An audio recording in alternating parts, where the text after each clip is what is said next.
Ya, baik.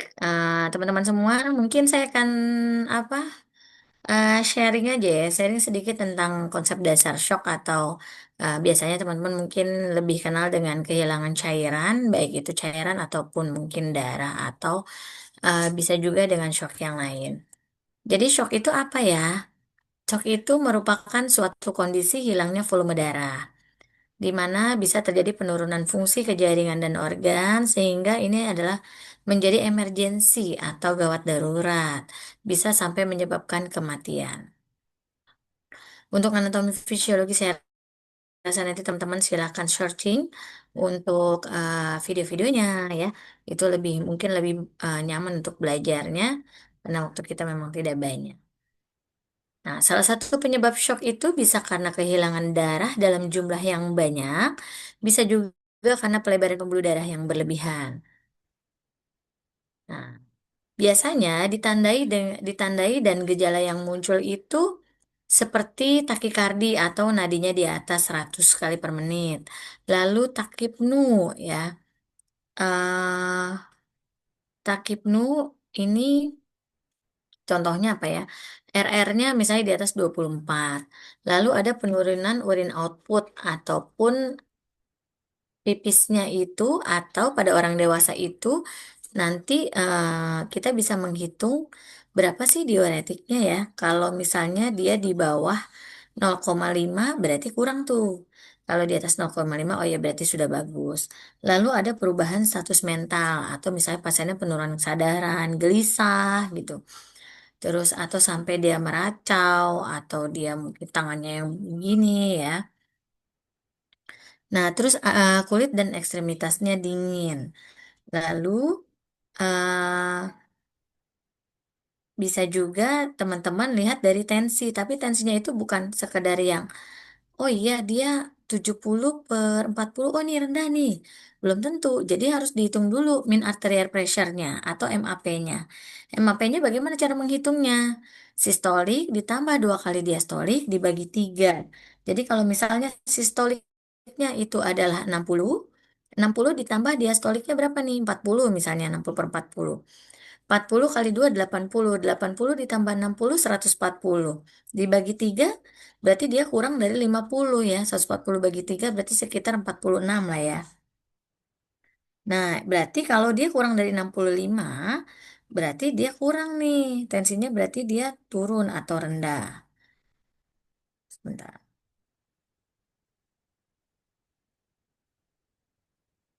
Nah, jenis-jenis shock ada yang namanya shock hipovolemik, shock kardiogenik, shock distributif, dan shock obstruktif. Untuk shock distributif sendiri salah satunya adalah shock anafilaktik, shock sepsis, dan shock neurogenik. Nah, untuk shock obstruktif itu ada obstruksi aliran darah, obstruksi ventilasi. Nah, penyebab dari shock hipovolemik itu antara lain adalah perdarahan, ya ini penyebab yang tersering, lalu kehilangan plasma darah, lah ini bisa karena luka bakar, nah atau juga karena kehilangan cairan. Nah kalau kehilangan cairan ini macam-macam. Ini contohnya adalah dehidrasi, diare, dan muntah berkepanjangan. Ya, jadi nanti penyebabnya kalau karena dia shock hipovolemik bisa karena perdarahan, kehilangan plasma darah, bisa pada luka bakar, ataupun karena kehilangan cairan. Di pengkajian primernya nanti teman-teman pada RW-nya biasanya paten kecuali tingkat kesadaran menurun secara signifikan. Lalu di breathingnya biasanya takipnya lebih tenang, jadi nggak yang kayak gitu ya. Nah, dia takipnu RR di atas 24 tapi pastinya masih relatif tenang. Terus di sirkulasinya dia bisa takikardi, terus nadi perifernya mungkin dia lemah, terus dia kapilari refill time-nya memanjang, kulitnya dingin atau akral-akralnya dingin, pasiennya pucat, bisa diaporesis, berbintik, ya, oliguri. Lalu ada perubahan di disability-nya, perubahan tingkat kesadaran. Contohnya GCS-nya 12, 13 gitu ya, atau 14. Nah, di ekstremitasnya atau di exposure nanti kita bisa menemukan bahwa ekstremitasnya lebih sering dingin dibandingkan tubuh yang lain. Ujung-ujung tangan, ujung-ujung kaki, ya. Nah, Terus, nah ini untuk klasifikasi kelas shock. Nah, klasifikasi kelas shock di kelas 1 ini, teman-teman bisa lihat kehilangan darahnya sekitar 750, untuk kelas 2 750 sampai dengan 1.500, kelas 3-nya 1.500 sampai dengan 2.000, kelas 4-nya lebih dari 2.000. Nah, bagaimana sih caranya teman-teman untuk mengetahui ini pasiennya klasifikasi shock kelas berapa sih gitu ya. Lihat dulu nadinya pertama. Oke, nadinya misalnya adalah 125, berarti masuk klasifikasi shock kelas 3. Terus lihat RR-nya. Frekuensi napasnya, oh frekuensi napasnya 32, cocok, kelas 3. Terus lihat tensinya. Tensinya tadi 60/40, di bawah 65, berarti menurun. Ya. Terus tekanan nadinya. Bentar.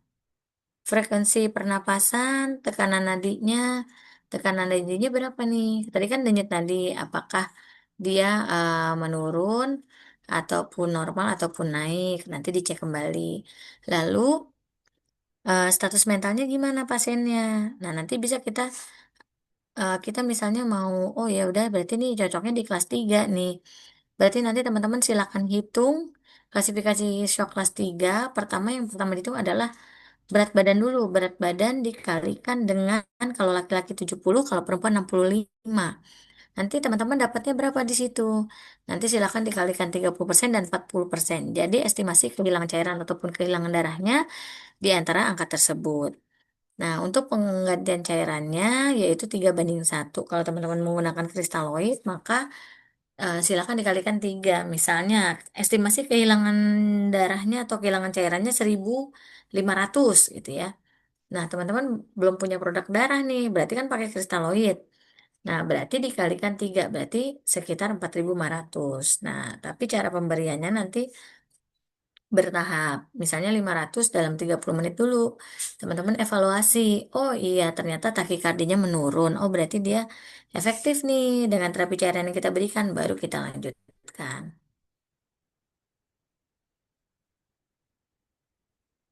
Nah, penata laksanaan shock hipovolemik.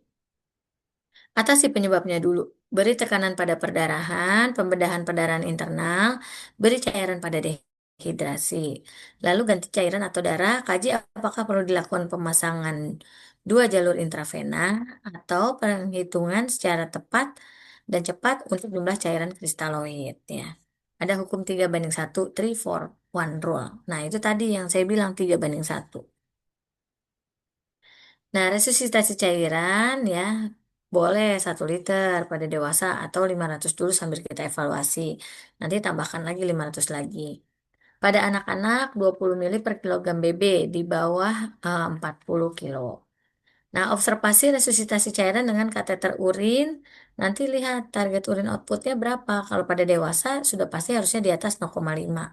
Pada anak di atas 1 dan pada anak di bawah 1 tahun dia di atas 2. Kenapa? Karena di bayi ataupun di anak-anak itu dia di dalam tubuhnya cairannya masih lebih banyak dibanding cairan bentuk padatnya ya, dibanding dengan kita yang dewasa. Nah, penetasan shock hipovolemik salah satunya adalah dari distribusi cairan serta pemberian posisi Trendelenburg ya, kakinya di atas. Meningkatkan arus balik vena oleh gaya gravitasi. Dulu ada yang namanya military anti-shock trouser. Nah, ini diciptakan alat ini menciptakan tahanan perifer artifisial dan membantu menahan perfusi koroner. Dan ini biasanya dulu digunakan pada tentara-tentara yang pergi berperang, ya. Kalau dia ada pedang langsung dipakaikan ini.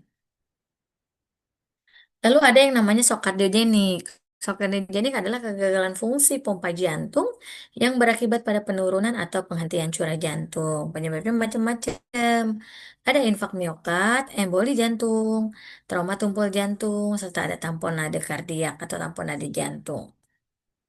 Nah, di pengkajian primer biasanya RW-nya paten. Breathing takipnu, peningkatan usaha napas, bisa jadi sampai retraksi atau pernapasan cuping hidung, juga pasiennya mengorok. Terus untuk di sirkulasi biasanya pasiennya takikardi. Nah, di perifer lemah atau tidak ada, CRT melambat dan ekstremitasnya dingin. Pasiennya juga bisa pucat, oliguri, perubahan tingkat kesadaran. Di disability-nya, perubahan tingkat kesadaran, ekstremitasnya lebih sering dingin daripada tubuh yang lain. Jadi akral-akralnya dingin ya. Nah, terus penatasan shock kardiogenik yang paling pertama adalah pasang oksigen 3 sampai 5 liter kalau memang dia saturasi masih oke. Mengontrol nyeri dada dengan morfin sulfas atau pemberian posisi semivolar. Ya, jadi kalau ada nyeri dada yang masih nyeri gitu ya. Nah, obat-obatan vasoaktif ini memperbaiki kontraktilitas jantung, mengurangi preload dan overload, menstabilkan frekuensi jantung, dan perlu adanya dukungan cairan tertentu. Untuk shock distributif, berhubungan dengan adanya distribusi volume darah yang tidak sesuai sehingga menyebabkan tidak adekuatnya perfusi organ dan jaringan. Salah satunya apa? Neurogenic shock, anaphylactic shock, dan septic shock. Di RW biasanya paten, di breathing takipnu peningkatan usaha napas, di sirkulasi adanya takikardi, tekanan darah normal, nadi periferal lemah atau tidak ada, CRT melambat dengan ekstremitas yang dingin, dan ada tanda-tanda gagal jantung kongestif ya. Juga kulitnya dingin, pucat, berbintik ya.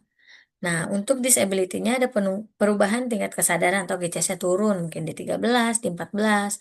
Lalu di exposure-nya, ekstremitas sama nih, sering lebih dingin daripada batang tubuh.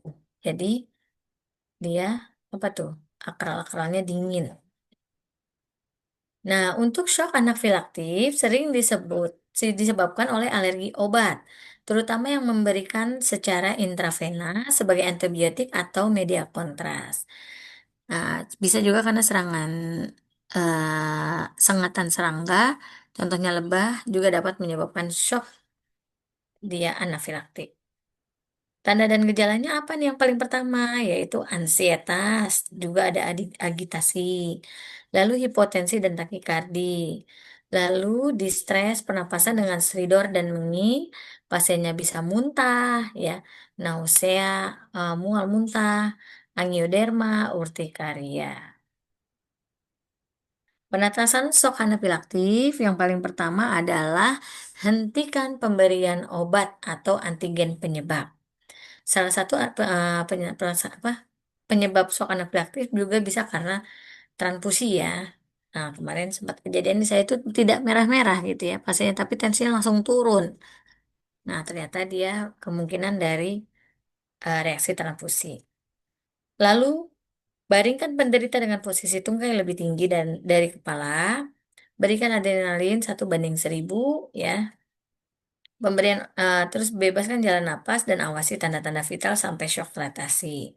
Pasang infus dengan larutan glukosa Fali bila tekanan darah sistolik kurang dari 100. Nah, lalu pemberian oksigen 5 sampai 10 liter atau misalnya mau pakai nasal kanul boleh 3 sampai 5 liter. Tujuk pasien ke rumah sakit terdekat dan penanganan tawahannya pemberian antihistamin, kortikosteroid dan pemberian apa nih? Oh, ini nanti kayak apa adrenalin gitu ya. Yang disuntik IM.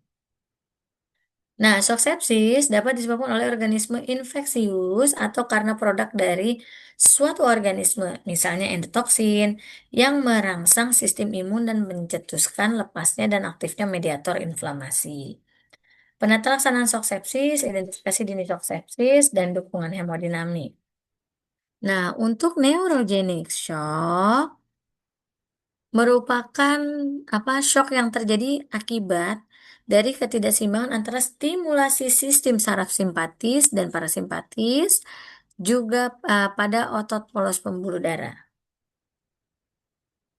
Contoh-contoh dari shock neurogenik yaitu trauma tulang belakang atau spinal cord injury, cedera kepala, anestesi, dan nyeri yang hebat.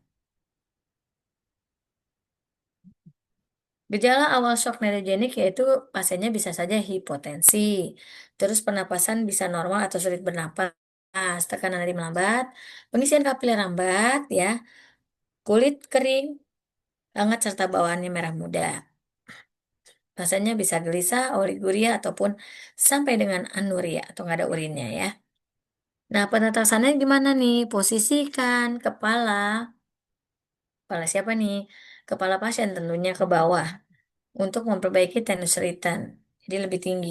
Berikan percobaan terapi cairan, masukkan dulu kalau baiknya coba 500 dulu, lihat evaluasi apakah tensinya menurun atau tetap sama aja ya. Gunakan vasopresor misalnya norepinefrin, epinefrin atau yang lain-lain sesuai dengan indikasi dan berikan penghangatan atau pendinginan. Kalau di kita sih kayaknya harusnya yang hangat ya, jangan-jangan pendinginan. Nah, yang paling penting kita lakukan adalah airway, breathing, sirkulasi ya. Mana nih?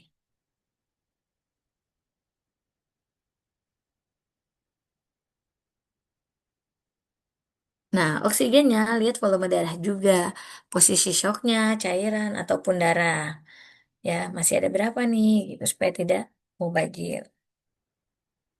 Untuk di jantung, obat-obatan yang dipakai biasanya inotropik ya. Eh, terus nanti di pembuluh darah kita biasanya pakai vasopressor atau combine keduanya. Bisa juga. Penyebab shock, cari dulu nih penyebab shocknya. Atasi shock sesuai penyebabnya. Nah, apa saja sesuai penyebabnya? Ada pada pasien dengan hemoragik berarti dihentikan dulu perdarahannya. Lalu lakukan balut tekan. Terus pada pasien dengan anafilaktik, adrenalin 1 banding 10.000. Terus pada tension, needle thoracosintesis, tamponade nada kardiak. Kalau bisa cepat dibawa ke cath lab ya monggo aja. Kalau enggak ya udah di situ bedside ya. Penanganan pertama. Lalu lakukan monitoring atau pencatatan. Nah, ini monitoringnya aerobatik sirkulasi dan produksi urin. Hipoperfusi multiorgan ini merupakan salah satu komplikasi dari shock. Lalu hipoksia multiorgan dan gagal multiorgan serta kematian. Nah, prognosisnya baik atau buruknya itu sebenarnya dilihat dari lamanya shock berlangsung. Misalnya dia dari tadi malam, pagi ini baru dibawa. Iya, karena saya ngantuk. Saya nggak boleh tuh ya. Nah, terus beratnya shock, kecepatan penanganan yang benar, kondisi sebelumnya, dan penyakit penyerta. Oke, silakan nih Kakak Made. Apakah di sini teman-teman aktif Kakak Made? Aktif kah? Oke, silakan dikerjakan soal ini. Kelihatan kan ya di dalam Zoom ya?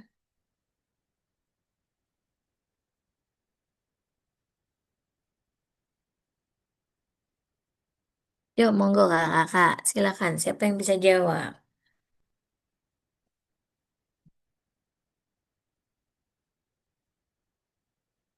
Oke, silakan. Oke, gas.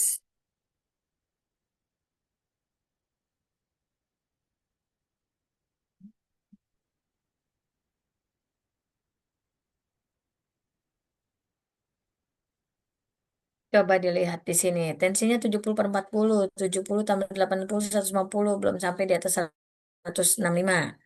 Klasifikasi shock kelas 3. Terus nadi 121 kelas 3. Napas 24 kelas 2. Kesadaran alat bisa kelas 1 kelas 2. Laki-laki 50 tahun. Nah, kira-kira teman-teman mau pakai yang mana nih klasifikasi shocknya?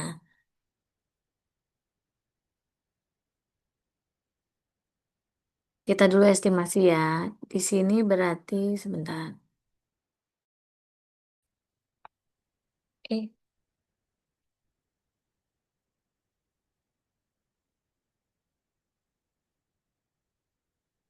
bentar Kamade ini keluar ininya. PPT.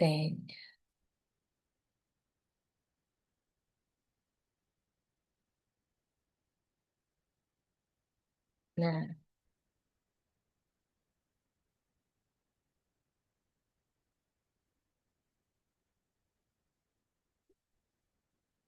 ada yang bisa coba dilihat.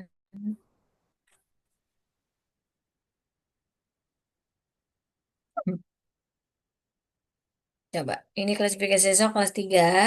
70 ini karena dia laki-laki, 70 dikali berat badannya 50, 3.500. Nah, estimasi kehilangan cairan atau kehilangan darahnya di antara 1.050 sampai dengan 1.400. Ya,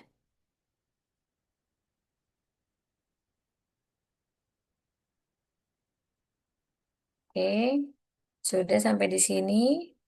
Untuk shock, ada yang ingin ditanyakan terlebih dahulu? Kakak Made mungkin?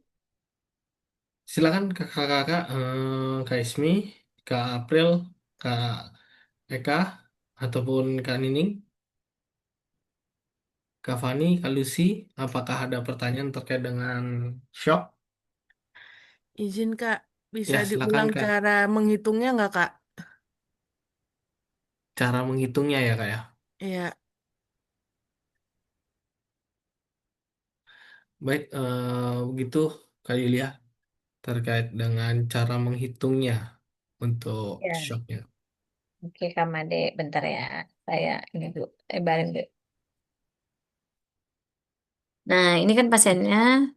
Tadi klasifikasi shocknya kita tentukan di kelas 3. Kelas 3 itu 15 nih. 30 sampai 40%. Yang 15 itu kelas 2. 30 sampai 40%. Nah, ini tuh konstanta 70-nya. Ini berat badan yang 50. Nih, oh pulpen saya nggak bisa. Bentar ya, saya pulpen dulu. Allah, ya. Biru. untuk tahu dia kelas tiganya dari mana Kak? Dari sini, bentar.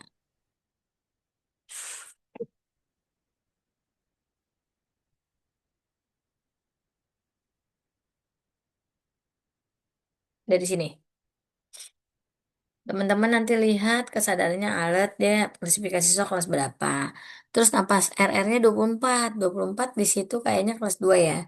Nadinya 121 kelas 3. Nah tensinya 70/40 ini kelas 3 juga.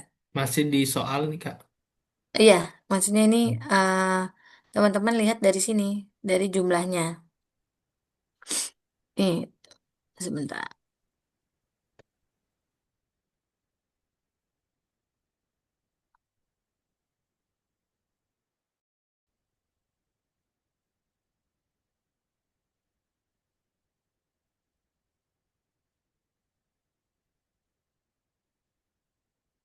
Nah, dari sini nih kakak-kakak semua.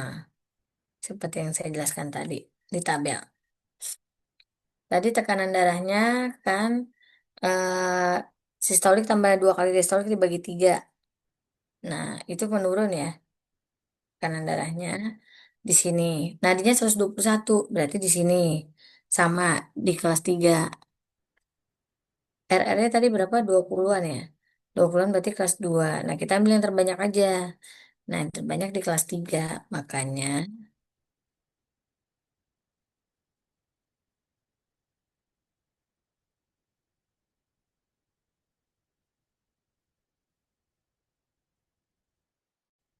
ini coba kita lihat soalnya.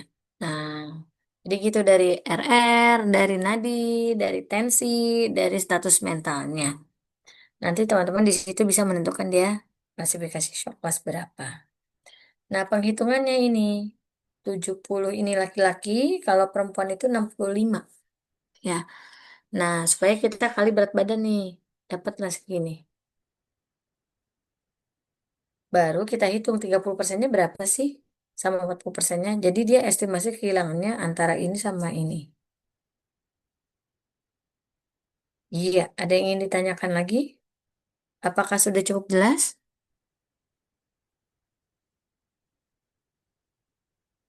Bagaimana Kak Ismi?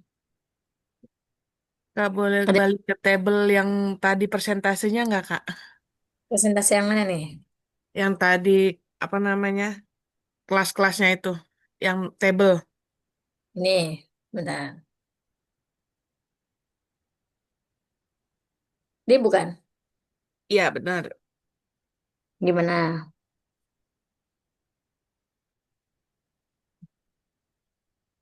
Mau difoto Kak boleh? Oh, iya ya. Itu kayaknya ada ya, Made di dalam Linktree ya? Materi-materinya ya, Kakak Made. Ada Kak di Ada. Linktree. Ya. Ya udah. Dan nanya satu lagi Kak, Boleh, boleh. Bagaimana tanda-tanda klinis awal dari shock hemorrhagic yang harus diwaspadai oleh kita sebagai perawat Lalu sebelum apa?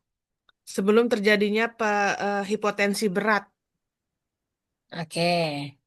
Nah, kan kalau dia kehilangan cairan ataupun kehilangan darah, harusnya dia kelihatan ya.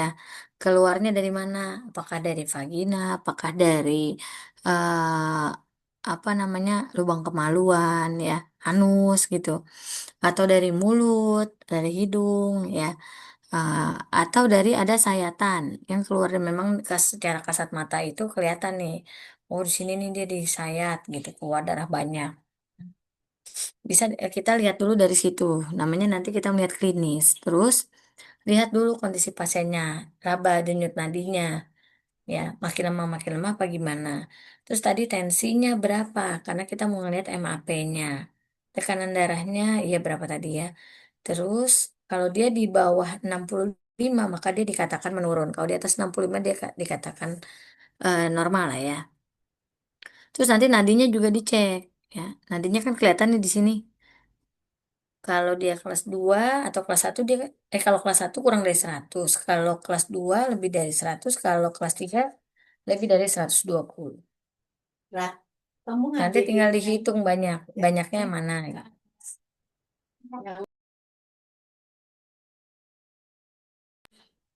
Gimana? Apa Mas udah jelas atau kurang? Siap, sudah Kak. Terima kasih. Oke, ada lagi yang lain mungkin?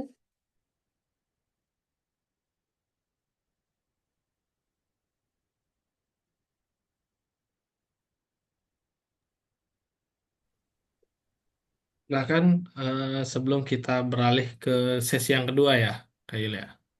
Mm-mm. Boleh kita itu dulu kali Kakak Made, huru hara dulu, huru hara.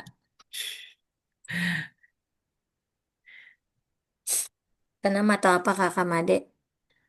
Boleh. Ya, kalian boleh teman-teman minum dulu deh. Saya juga kayaknya Ba- Ya, minum bagi saya yang minum dulu ya. ya silakan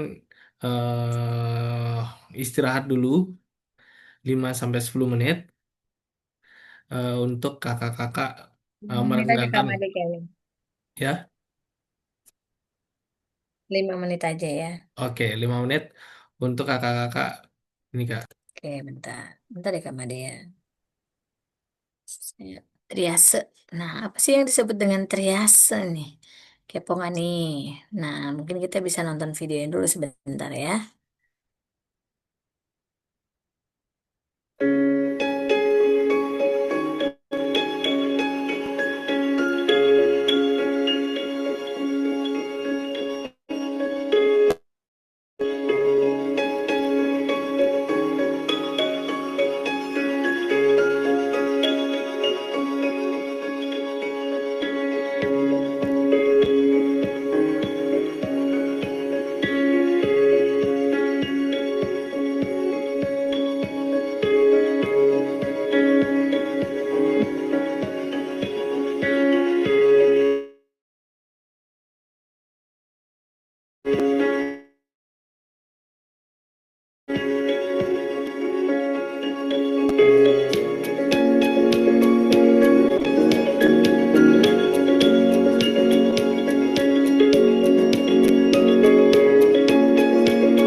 dokternya melaporkan ke dokter IPD.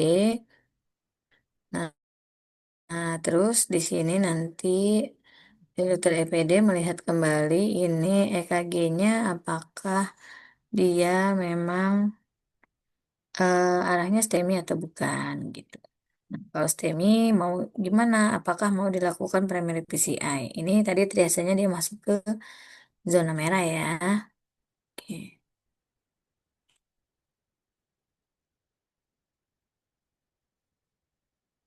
Jangan lupa dicek obat-obat yang diperlukan dikasih. Keluarganya melengkapi dengan konsen.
Lalu pasien dibawa ke cath lab. Ya. Ini tadi proses dari triase sampai dengan pasien keluar dari IGD. Ya, ini keluarnya dia ke cath lab terus ke mana ruangan pos tindakan ICU biasanya. Jadi triase merupakan metode melakukan penilaian terhadap penderita secara cepat dan menentukan prioritas pertolongan pada masing-masing korban. Baik untuk memindahkan pasien dari tempat kejadian ke tempat yang aman, transportasi ke fasilitas rumah sakit. Nah, ataupun prioritas penanganan di rumah sakit tahap definitive care. Nah, istilah triase berasal dari bahasa Perancis yang berarti memilah atau mensortir. Nah, dasar-dasar triase itu antara lain ada derajat cedera, jumlah yang cedera, sarana dan kemampuan, kemungkinan bertahan hidup. Nah, untuk triase sendiri di sini ada single patient triase, ada routine multiple casualty triase, ada triase in overwhelming multiple casualty incident. Nah, pemilahan pasien secara perorangan atau yang disebut dengan single patient triase atau ada juga pemilahan korban massal yang bukan kategori disaster, contohnya adalah kecelakaan mobil, kecelakaan bis, ya. Lalu pemilahan korban massal dalam kategori disaster, contohnya kayak kemarin ya, banjir bandang gitu ya, banjir di Aceh, Sumatera. Nah, single patient triase itu nanti ada yang namanya emergent, urgent, dan non-urgent. Ada juga mungkin beberapa rumah sakit mengkategorikan dengan merah, kuning, hijau, dan hitam. Atau ada prioritas 1 sampai dengan 5. Intinya sih sama ya. Namanya aja dia yang membedakan. Nah, untuk di emergent ini sama dengan kriteria merah. Mereka harus dilihat dan ditangani segera.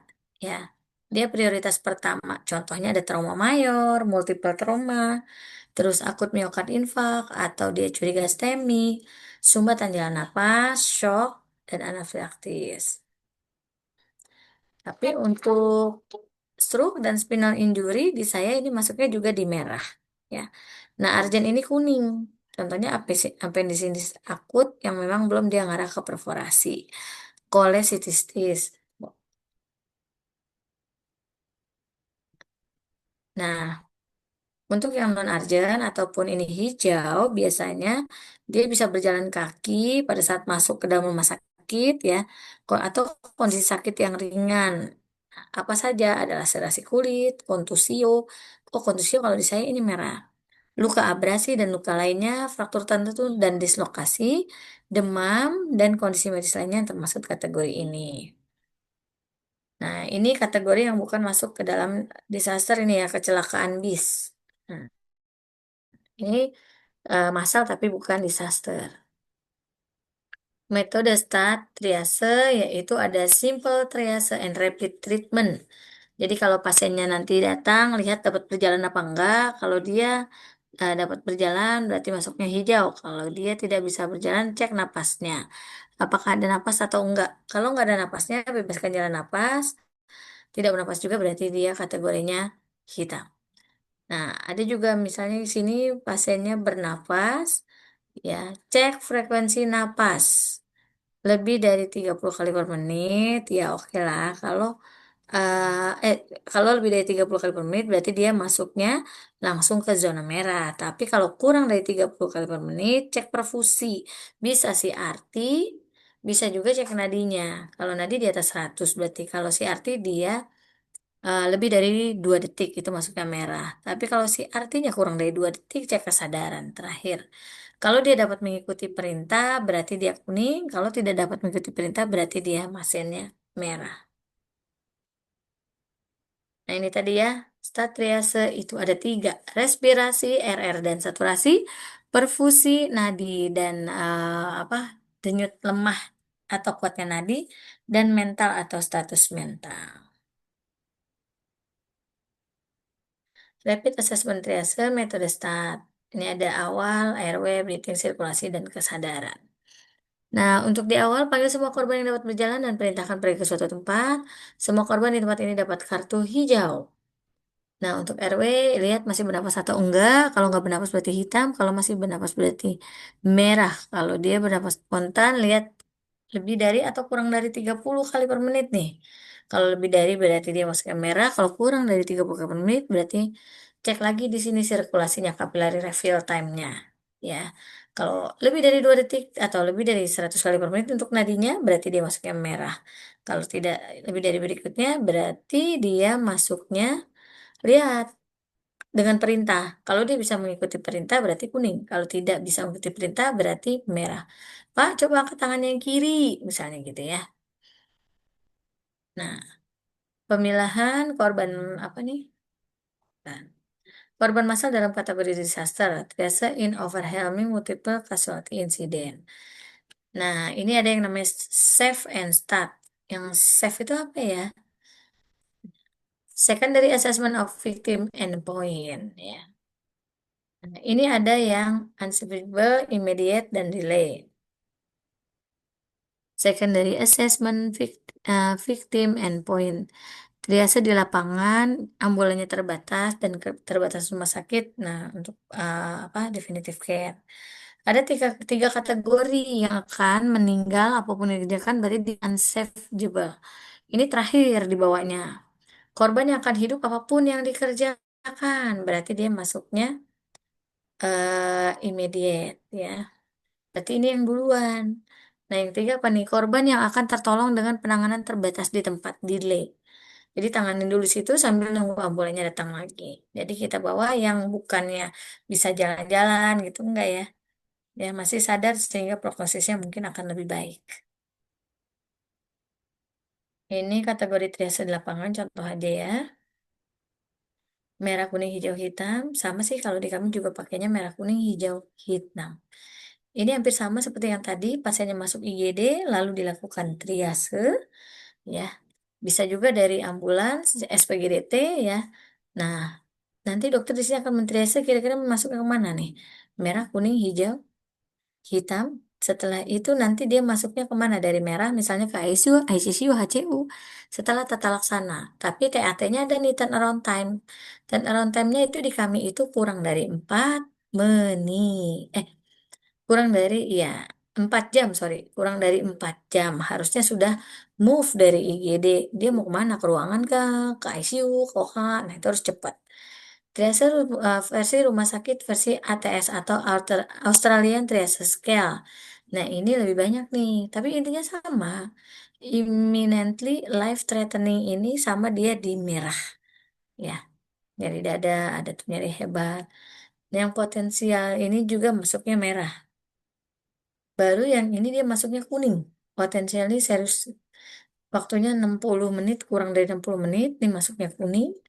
Terus nanti di sini less urgent, waktunya 120 kali per menit. Ya, ini kayak hijau lah. Nah, ini adalah gambaran kertas triase kami, tapi saat ini sudah tidak dipakai karena kita sudah apa namanya, berganti ke teknologi, jadi berganti ke komputer ya. Ini sisi depannya dan ini sudah dipindahkan ke kita, ke komputer kita. Oke, silakan diskusi dulu. Kira-kira teman-teman ini jawabannya triasenya merah, kuning, hijau, atau hitam? Pasien datang dengan keluhan nyeri dada tembus ke belakang sejak 3 jam SMRS, mual ada, kesadaran alat, nadi 99, napasnya 20, suhu 36, saturasinya 99. Monggo silakan jawab. Ini triasenya merah, kuning, hijau, hitam.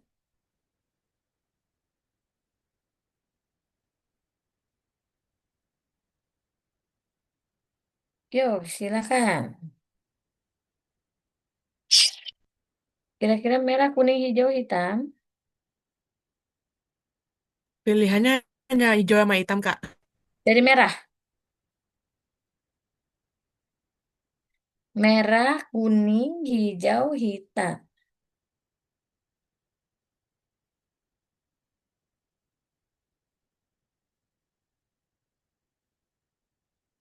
Apa nih dia? Apakah dia merah, kuning, hijau, atau hitam?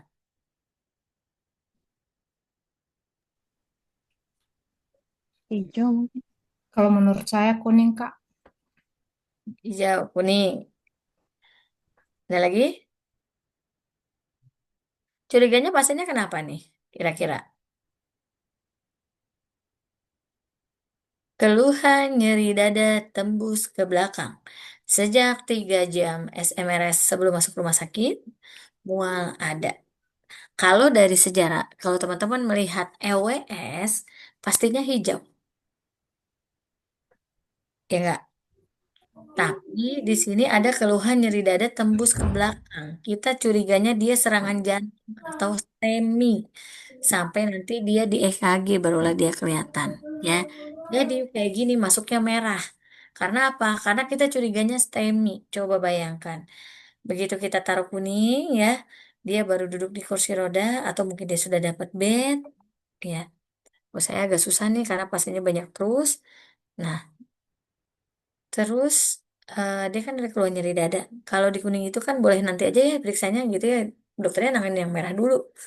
Ternyata dia STEMI, serangan lagi, bisa langsung dia wafat di situ ya. Kronologis akhirnya. Jadi kalau kita curiga nyeri dadanya itu karena ada STEMI ya, boleh kita masukkan ke zona merah. Oke, sampai di sini ada yang ingin ditanyakan terlebih dahulu.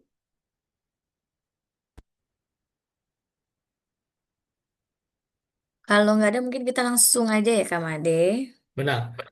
Nanti kakak-kakak bila ada pertanyaan silakan di kolom chat saja. Nanti kita akan bacakan untuk pertanyaannya. Bisa nanti kalau misalnya kelupaan ataupun bagaimana silakan di kolom chat aja bertanyanya.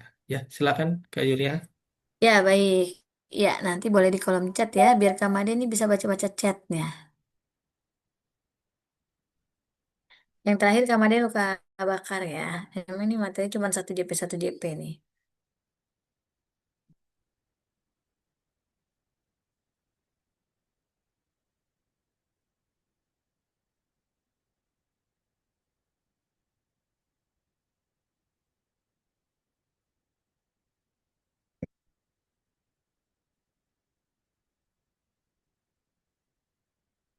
sebentar.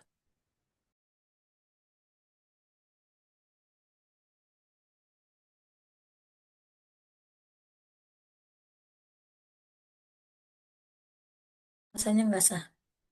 Oke, kita masuk ke luka termal atau luka bakar. Nih kalau teman-teman melihat gambar seperti ini, pasti banyak apa sih yang ada di pikiran teman-teman ya. Misalnya nih ada orang yang kebakar di dalam, kebakaran ya, nggak bisa keluar. Tapi jendelanya terbuka sebenarnya, loncat aja ya.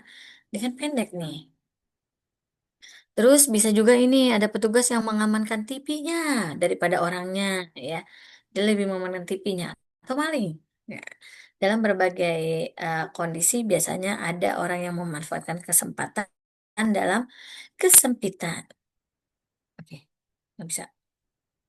Nah, morbiditas dan derajat cacat itu meningkat akibat luka bakar. Di tahun 2008 ini itu eh ada 107 dari 107 kasus itu 37,38-nya persennya itu pasiennya itu meninggal karena dia trauma inhalasi. Sama di Sutomo ini juga hampir datanya hampir sama. Sebab kematiannya bisa karena luka bakar lebih dari 50% ataupun cedera saluran napas. Pengertiannya apa sih? Kehilangan jaringan yang disebabkan kontak dengan sumber panas, ya. Nah, anatomi kulit teman-teman nanti bisa lihat sendiri. Kulitnya mana itu tulang semua. Ada epidermis, dermis ya. Epidermis lapisan atas, dermis lapisan bawah. Fisiologinya nanti teman-teman bisa baca ya, atau bisa searching untuk patofisiologinya juga. Nah, di fase awal ini biasanya ada cara inhalasi ataupun shock ya. Di fase setelah shock diatasi itu ada inflamasi disertai eksudasi dan kebocoran protein, evaporasi dan infeksi. Nah, fase selanjutnya yaitu maturasi ya. Penyebab luka termal apa aja atau luka bakar itu apa aja sih? Salah satunya adalah tentu api ya, tapi ini bukan api asmara, tentunya ini adalah beneran api ya, real api. Yang kedua adalah mungkin air panas. Biasanya kalau anak-anak ini suka kesiram air panas oleh ibunya kah gitu ya, ibunya masak dia lupa taruh pancinya. Ya, anaknya pegang pancinya dan nyemplung. Terus bahan kimia, luka bakar listrik, juga ada mungkin kalau di sini teman-teman percaya tidak percaya ya, petir. Nah, ada teman saya yang meninggal itu di lapangan karena petir. Nah, untuk radiasi ya, ini macam-macam nih. Bisa saja nih kalau teman-teman bisa masak Indomie ada gedein, nah ini gagangnya nih ya. Atau uap-uap dari sini nih yang menyebabkan luka bakar. Atau conduction penghantarnya ataupun convection yang di bagian dalamnya. Akhirnya meletup-letup dia keluar-keluar. Nah, ada yang disebut dengan frostbite. Frostbite itu adalah suhu yang ekstrim, terlalu dingin ataupun terlalu panas. Berat ringan luka bakar itu dari lokasi, usia, kedalaman penyakit pasien yang penyebabnya petir atau air. Nah, kita lihat derajat luka bakar. Ini derajat satu ini yang dibuka bajunya nih. Sorry, yang di luar ini nih. Nah, membandingkan dengan yang tertutup. Nah, yang di luar ini walaupun pakai sunblock, kalaupun seharian juga pasti akan berbeda ininya ya warna kulitnya. Derajat 2A ini ada bulanya. Nah, ini derajat 2B ya, pasangnya dari pasang ini apa namanya OPA. Untung ini NGT-nya ya ini masih bisa dipasang nih. Ini dia NGT-nya masih dipasang. Oke, ini derajat 2, ini derajat 3. Derajat 3 mungkin sudah parah ya. Nah, ini perlu edukasi keluarganya, jangan sampai nggak edukasi, tiba-tiba pasiennya kardiak arrest. Luas luka bakar, teman-teman nanti bisa searching antara bayi, anak, dan dewasa itu berbeda. Nah, kita lihat yang rule of nine aja yang biasa ya. Kategori penderita ada luka bakar berat, ada luka bakar sedang, ada luka bakar ringan. Nah, penanganannya gimana sih? Nah, dari luka bakar yang pertama adalah siram dengan air selama 20 menit. Bukan direndam ya, tapi memang disiram dengan air selama 20 menit supaya tidak terjadi proses pelebaran dan juga proses kedalaman. Jika penyebabnya bensin atau minyak, gunakan powder. Nah, ini juga bisa kita gulingkan penderita, tapi jangan pakai tangan kita, pakai kayu, ya. Bagus lagi kalau dia ada di pasir. Nah, untuk di breathing bisa saja terjadi edema paru. Ini yang paru normal dan ini pulmonary edema. Nah, pasien-pasien itu juga bisa menghirup yang namanya karbon monoksida, sehingga dia keracunan gas CO2. Di sirkulasi, pasiennya bisa dehidrasi karena proses evaporasi atau penguapan. Nah, ini rumus yang mungkin saya infokan adalah rumus Baxter. Jadi konstantannya adalah 4 dikali berat badan dikali persenan luas luka bakar. Ya. Kalau di sini contohnya adalah 4 dikali berat badan berapa nih? 55 dikali 11. 2420 ini dalam 24 jam. Nanti teman-teman bagi nih. Bagi 8 jam pertama 1210, ya 16 jam berikutnya sama 1210. Jadi dibagi dua. Tapi yang satu pemberiannya 8 jam, yang satu 16 jam. Hari kedua setengah cairan hari pertama. Hari ketiga setengah cairan hari ke tiga ya. Setengah, kalau hari ketiga setengah dari cairan hari kedua. Oke. Jumlah cairan dapat dikurangin bahkan dihentikan bila diuresis pasien memuaskan. Dan pasien dapat minum tanpa kesulitan. Jangan lupa cek GCS ya. GCS head to toe ya, atas sampai bawah. Terus lakukan juga yang namanya survei sekunder sampai subjektif, alergi, medication, history, last meal, dan eventnya bagaimana. Terus ada yang dikatakan luka bakar listrik. Oke, sekarang saya ingin tanya, silakan teman-teman berhitung. Pasien luka bakar luasnya 50%, BB-nya 100 kilo. Kira-kira 8 jam pertama berapa diberikannya dan 8 jam kedua berapa diberikannya? Yuk, silakan dihitung. Di situ sudah cukup jelas ya. Pasien luka bakar, luas luka bakarnya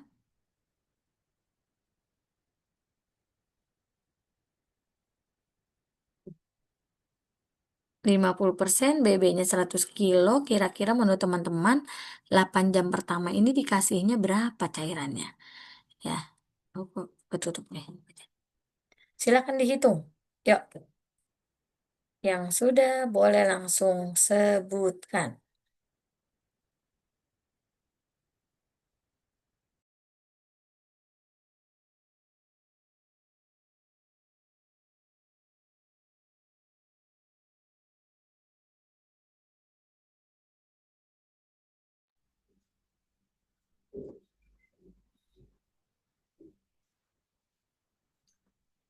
Ayo, ada yang bisa?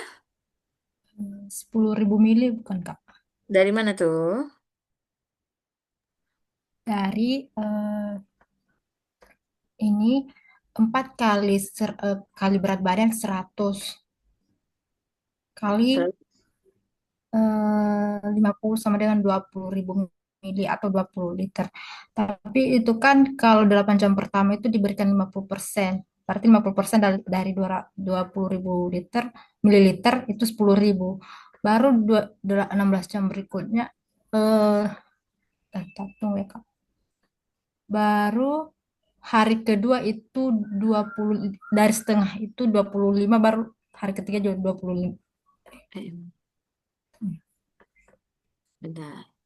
Oke. Bukan, di 8 jam pertama 10.000 mili, selanjutnya eh, 5.000 mili, baru selanjutnya 5.000 mili. Begitu. Jadi yang pertama 4 kali 50 4 kali dikali berat badan kali ya 50. kali 100 ya Iya, Kak. 100. Berarti berapa? 5.000. 20.000. Oh, 20.000. Oke. 20.000. Nah, ini. Oh. Mentah-mentah. 20.000 kali 50% berarti untuk 8 jam pertama 10.000 mililiter. Oke, wait. 8 jam pertama jadi 10.000, 8 jam 16 jam berikutnya. 10.000. 5.000 baru 5.000 lagi, Kak. Sebentar ya. Kita Mm. lihat.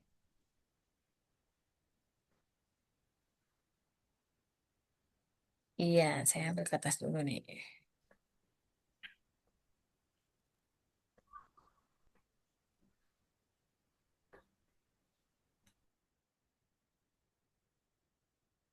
Nah, di sini ya berarti ya. Berarti di sini 4 dikali 100 dikali 50 sama dengan dua dua puluh puluh ribu. ribu mililiter. Iya, ini dalam 24 jam. Iya, dalam 24 Nah, jam. 8 jam pertama 10.000, 8 jam kedua 16 jam kedua sepuluh 5. ribu juga. sepuluh Oh, ribu. Jadi 8 jam pertama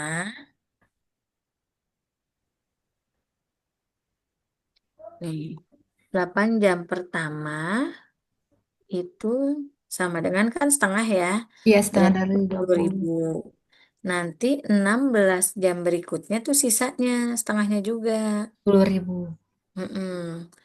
Itu berarti di sini sorry, 10.000. Nah, untuk hari besoknya, hari kedua, hari kedua berapa? Berarti kalau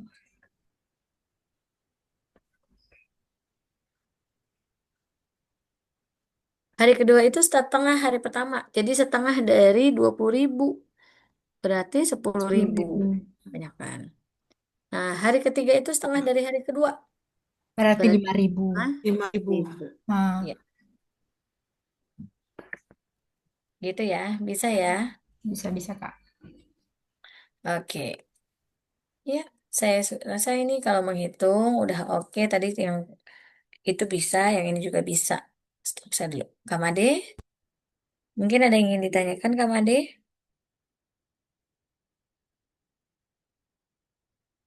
Materinya sudah selesai. Apakah ada pertanyaan, kakak-kakak? Tadi sudah menjawab soal ya. Silakan ada yang ingin ditanyakan mungkin? Atau masih bingung? Atau sudah cukup nih Kakak Made? Ini di Oh, room chat pertanyaan apa? di sini, Misal ada dua pasien datang ya, bersamaan.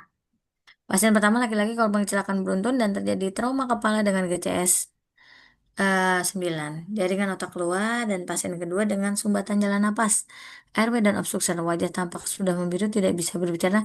Mana yang harus kita dahulukan untuk kategori triase dan tata laksana traumanya? Iya. Menarik nih ya. Jadi kalau pasien ini datang bersamaan, maka dia dimasukin barengan juga gitu.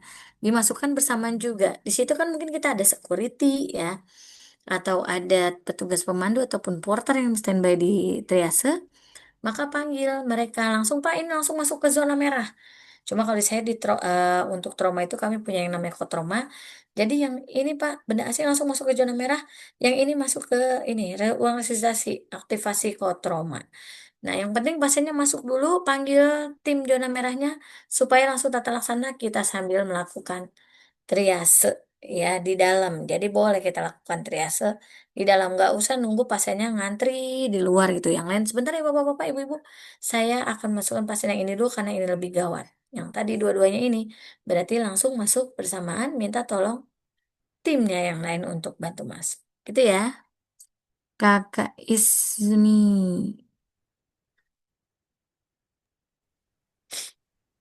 bagaimana Kak Ismi?